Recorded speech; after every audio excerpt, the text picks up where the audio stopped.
여러분 안녕하십니까? CJB 아침 뉴스입니다. SK하이닉스 LNG발전소 건립 논란의 불똥이 이번엔 충북도 의회와 충청북도로 번졌습니다. 한 도의원의 발언이 발단이 됐는데요. 시민단체는 충청북도와 SK하이닉스 간 거래설까지 주장하고 나섰습니다. 구준혜 기자입니다. 박문희 도의원은 지난달 11일 충청북도 행정사무감사에서 논란 중인 SK하이닉스 LNG발전소 건립 문제에 대해 이렇게 말합니다. 거기 아파트 주민들 몇 사람들 때문에 우리 도의 경제가 흔들려야 되느냐. 발언이 알려지자 30개 시민사회단체로 구성된 미세먼지 문제 해결을 위한 충북 시민대책위원회가 규탄 기자회견을 열었습니다. 주민 의견을 대변하기는커녕 기업의 이익과 행정의 입장만을 대변하는 모습은 지방의원의 역할이 무엇인지조차 모른다는 것을 보여준다. 박 의원은 대책위에 항의 방문해 자신의 역할을 했을 뿐이라고 해명했습니다. 우리 도에서 그쪽하고 협의해서 처리할 수 있도록 경제통상국에서 왜 가만히 있느냐 이 소리 했어요.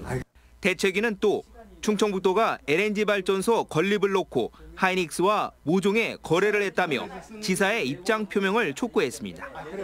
기업과의 약속을 지켜야 한다는 취지로 한 박 의원의 다른 발언을 근거로 들었습니다. 이에 도는 MOU를 통해 포괄적 지원을 약속했을 뿐 발전소를 명시한 적은 없다며 거래설을 부인했습니다. 이면 계약을 했다든지 뭐 이런 거 있을 수가 없죠. 어떻게 그 이면 계약, 또 이면 계약할 이유도 없는 거예요. SK하이닉스 LNG 발전소 건립을 둘러싼 논란이 갈수록 확대되는 양상입니다. CJB 뉴스 구준혜입니다. 제천의 지역화폐 모아가 부정유통 의혹을 사고 있습니다. 반년 만에 무려 200억 원어치가 팔려 전국적으로도 성공 사례로 꼽히는 모아를 둘러싼 뜬금없는 논란에 대해 신규식 기자가 보도합니다. 제천의 지역화폐 모아에 대한 의구의 핵심은 할인율입니다. 지역화폐 사용을 늘리기 위해서 액면가의 6%를 할인하는데 이를 악용한 부정유통이 발생하고 있다는 겁니다. 예를 들어 지역화폐의 월 구매 한도 200만 원어치는 188만 원에 구입할 수 있는데 이를 되팔 경우 12만 원의 공돈이 생긴다는 계산입니다. 거래 자료를 보면 70여 명이 부정유통 가능성이 있고 한 사람의 12만 원꼴로 한 달에 900만 원씩 나랏돈이 새나갔을 수도 있다는 겁니다. 아울러 자동차와 귀금속 등 고가품 구입 비중도 너무 높다는 지적입니다. 고액 환전에 따른 악용할 수 있는 사례라든지 부정유통 사례가 발생할 수 있는 사례가 있기 때문에 이 부분을 좀 제도적으로 보완해서 좀 더 취지에 맞게. 이에 대해 제천시는 지역화폐의 소소한 문제를 일반화하면서 순기능을 외면한 주장이라고 크게 반발했습니다. 더욱이 검증되지 않은 의심에 근거한 모아의 부정유통설은 지역 경제에도 도움이 되지 않는다고 밝혔습니다. 그게 무슨 통계학적으로 의미가 있습니까? 그래서 제가 드리는 말씀은 제천에 바람직하지 않는 사용은 0.001%도 안 된다고 우리는 느끼고 있는 거고. 이런 가운데 제천시는 내년 지역화폐 판매액을 올해보다 배가 많은 500억 원으로 늘려 잡았습니다. CJB 뉴스 신규식입니다. 이시종 지사는 도의회 정례회 시정연설에서 내년에는 경제천하 지대본을 도정의 기조로 삼아 전국 대비 4% 경제를 이루겠다고 말했습니다. 또 민선 7기 투자 유치 40조 원 달성에 노력하면서 해외로 빠져나가는 대기업을 유치할 획기적인 방안을 마련하겠다고 밝혔습니다. 청주시의회 박미자 의원이 청주시의 폐기물 처리 업체 시설 증설 허가 과정에 대한 감사를 요구했습니다. 박 의원은 어제 열린 청주시의회 본회의 5분 발언을 통해 청주시 북이면의 한 폐기물 처리 업체의 시설 증설의 각종 문제점을 감사 의뢰하기로 결정했다고 밝혔습니다. 이어 해당 업체는 영업 뒤 15년 만에 소각로를 14.7배 증설했다며 이 과정에서 수십 차례의 불법 영업을 했음에도 2017년 환경부 단속 전까지 영업정지 처분은 한 번도 내려지지 않았다고 지적했습니다. 중국 유소년 축구 최강으로 꼽히는 축구 소장과 청주 FCK가 축구 팬들의 큰 관심 속에 맞대결을 벌였습니다. 한중간 자존심 대결에서 청주 FCK가 신승을 거두며 양팀 모두 서로에게 한 수를 배우는 경기가 펼쳐졌습니다. 조용권 기자입니다. 8대8 유소년 축구 룰로 진행된 경기. 1쿼터 시작 호각이 울린 지 2분여 만에 청주 FCK의 첫 골이 터집니다. 2쿼터도 청주 FCK의 분위기는 이어졌습니다. 중국 팀을 몰아붙이며 3골을 추가하는 사이 중국은 1골을 넣는 데 그쳤습니다. 하지만 김혜건 등 주전이 빠진 3, 4쿼터 경기의 흐름은 중국 쪽으로 넘어갔습니다. 3쿼터에만 2골을 내주며 청주 FCK는 4대3의 신승을 거뒀습니다. 중국 77경기 전승을 거둔 팀답게 중국팀도 부쩍 성장한 기량을 보여줬습니다. 예전에는 10대 0으로 나서 좀 쉬웠는데 경기가 중국이 더 발전을 해가지고 좀 어려워져가지고 좀 긴장된 것 같아요. 중국 축구 소장의 도전으로 성사된 이번 경기는 한중 유소년 축구의 자존심이 걸린 물러설 수 없는 한판이었습니다. 因为韩国足球肯定要比中国足球领先，我们也希望呢到这里边能够学习。上次来韩国，我们4胜2平。 중국도 이제 좀 많은 이제 패스 축구도 하고 이제 좀 많이 올라섰다 생각합니다. 그래서 저희도 좀 더 분발해서 좀 다시 한번 경기를 했을 때 좀 더 확고한 경기력을. 주전 선수들이 스페인 리그 진출을 노리며 국내 최강으로 성장하고 있는 청주 FCK. 하지만 5, 6학년들의 뒤를 이을 선수 발굴과 육성이라는 새로운 목표도 생겼습니다. CJB 뉴스 조윤광입니다. 네, 이렇게 치열한 경기였던 만큼 축구 꿈나무들에게 쏟아진 관심 역시 뜨거웠습니다. 중국 현지에서도 경기 생중계에 나서 70만 명의 시청자를 끌어모았고 CJB의 유튜브 생방송에도 관심과 응원의 댓글이 넘쳐났습니다. 이어서 진기훈 기자입니다. 충북 보은 축구장에 낯선 중국 축구 해설자의 중계가 이어집니다. 중국 현지에서도 보은 축구장을 찾아 생중계에 나선 건데 순식간에 70만 명이 넘는 시청자를 끌어모으며 폭발적인 관심을 증명했습니다. 其实在足球小将来之前啊，可能中国的球迷通过网上的一些视频有过一些了解，但是不是特别多。但是足球小将来之后啊，就是也是有很多的球迷也是了解这个球队啊，也是在关注这个球队啊，确实是一个非常优秀的队伍。 중국 현지 팬들도 직접 보은 경기장을 찾아 열띤 응원에 나섰습니다. 纯粹，然后激情，然后包括它代表未来。 최근 축구에 대한 중국인들의 관심이 폭발적으로 늘면서 유소년 축구의 인기도 치솟고 있습니다. 중국 최상의 기량을 자랑한다는 축구 소장팀이 청주 FCK에 도전장을 내면서 중국 현지의 폭발적인 관심을 끌어모은 겁니다. 落后的人总要向先进的人学习，所以我们还是要首先是学习。那另外呢，我们也希望呢，在观众的面前呢，展示中国青训的孩子的精神面貌。 한국에서도 중국 최고의 유소년 축구팀과의 한판 맞대결에 관심이 쏠리면서 CJB의 유튜브 생중계에 동시 시청이 3,400명을 넘어서는 등 뜨거운 관심과 응원이 쏟아졌습니다. 한국과 중국의 축구 미래 꿈나무들은 서로의 기량을 확인하며 한 뼘 더 성장하는 시간을 가졌습니다. CJB 뉴스 진기훈입니다.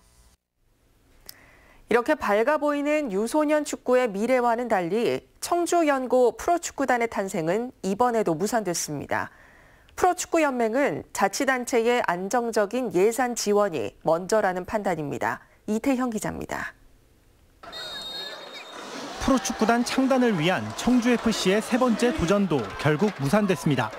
지난 2015년과 2017년 연거푸 고배를 마셨던 청주FC는 기업 간 컨소시엄과 네이밍 스폰서 유치를 통해 50억 원가량의 연간 운영비를 마련하며 세 번째 창단을 자신했습니다.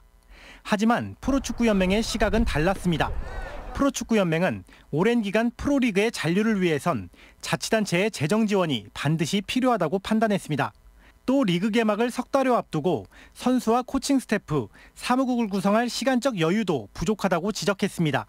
청주FC는 내년 6월 또 한 번의 도전에 나설 방침인 가운데 냉소적 시각에 청주시와 시의회의 설득 여부가 관건입니다.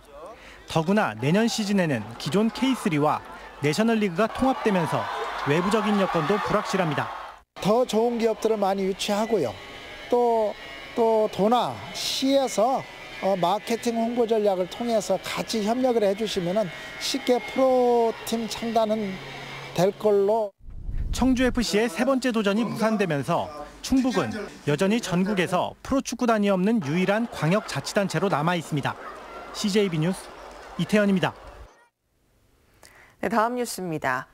한두 해 묵은 일은 아니지만 충주댐으로 인한 피해 대책, 이제는 나와야 되지 않을까 싶습니다. 누군가를 위한 다른 누군가의 희생은 최대한 합당한 보상을 하는 것이 민주주의를 지탱하는 원칙일 겁니다. 김기수 기자의 보도입니다. 수도권 상수원으로 전국에서 두 번째 저수량의 충주댐. 하지만 수질 보호를 위한 각종 규제로 주변 지역과 주민 피해액이 연간 2천억 원에 달한다는 연구 결과가 나왔습니다. 인구 감소로 지방세가 줄고 기상악화로 농작물 피해가 만성화됐다는 겁니다.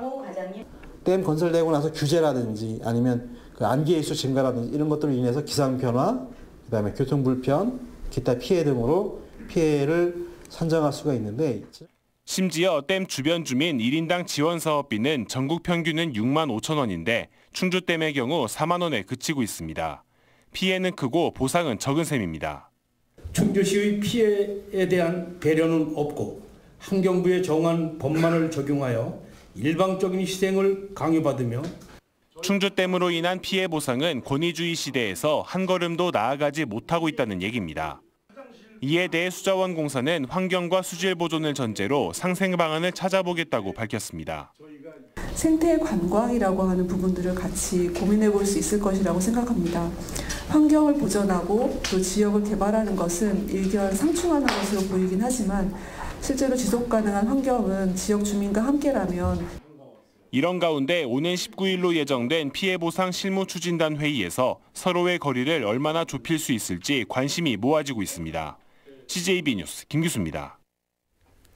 청주시의 교통 사망사고 줄이기 정책이 효과를 거두고 있는 것으로 나타났습니다. 청주시에 따르면 올해 10월 말까지 청주 지역 교통사고 사망자는 31명으로 전년 같은 기간에 비해 52.3% 감소한 것으로 조사됐습니다. 이는 도내 지자체 가운데 가장 많이 감소한 것으로 청주시는 내년에도 교통안전 시설물 개선에 108억 원을 투입할 계획입니다. 올해 도내 다문화 가정 학생은 5,627명으로 1년 전보다 11%, 2년 전보다는 23%가 증가했습니다. 부모 출신 국가는 베트남이 2,051명으로 가장 많고 중국, 필리핀, 일본이 뒤를 이었습니다. 이딴 공무원 비위로 홍역을 치른 괴상군이 공직자 부패 행위 신고자에게 포상금을 지급하는 조례를 제정해 내년부터 시행하기로 했습니다. 조만간 군의회의에 제출될 부패 행위 신고와 포상금 지급 조례안은 지위나 권한을 남용하거나 법령을 어겨 본인이나 제3자의 이익을 도모하는 부정행위에 대해 최대 500만 원의 신고 포상금을 지급하는 내용을 담고 있습니다. 충북지방 중소벤처기업청 신임청장에 박선국 소상공인 지원과장이 임명됐습니다. 서울 출신인 박선국 신임 충북청장은 1989년 공직에 입문한 뒤 대전 충남청 창업성장지원과장과 인천청장 등을 역임했습니다. 진천군 농협장례문화원이 준공식을 갖고 본격적인 운영에 들어갑니다. 이월면 중산리 일대에 연면적 1,400제곱미터 규모로 들어서는 장례문화원은 지역 주민의 장례 비용 부담을 줄이기 위해 건립됐으며 진천 이월농협이 운영을 맡습니다. 다음은 오늘 도내에서 열리는 행사를 안내해드립니다. 청주에서는 청주시 중장년 스타트업 페스티벌이 오후 5시 그랜드 플라자에서 열립니다. 충주에서는 실버 합창단 정기 연주회가 오후 7시 호암예술관에서 열립니다. 괴산에서는 목도고 발전방안 공개 토론회가 오후 2시 괴산문화원에서 있습니다. 끝으로 날씨입니다. 충북지방 오늘 구름 많은 가운데 서쪽 지역을 중심으로 가끔 눈이나 비가 내리겠습니다. 예상되는 강수량은 5mm 미만입니다. 아침 현재 기온은 청주 영하 2도, 제천 영하 8도, 보은 영하 5도의 분포를 보이고 있습니다. 낮 최고 기온은 청주 6도, 충주 5도 등 4도에서 7도가량 되겠고 바람이 약간 강하게 불면서 체감 온도는 더욱 낮겠습니다. 이번 주까지 아침 기온이 영하권으로 떨어지며 춥겠습니다. 건강관리에 유의하시기 바랍니다. 이상으로 CJB 아침 뉴스를 마칩니다. 고맙습니다.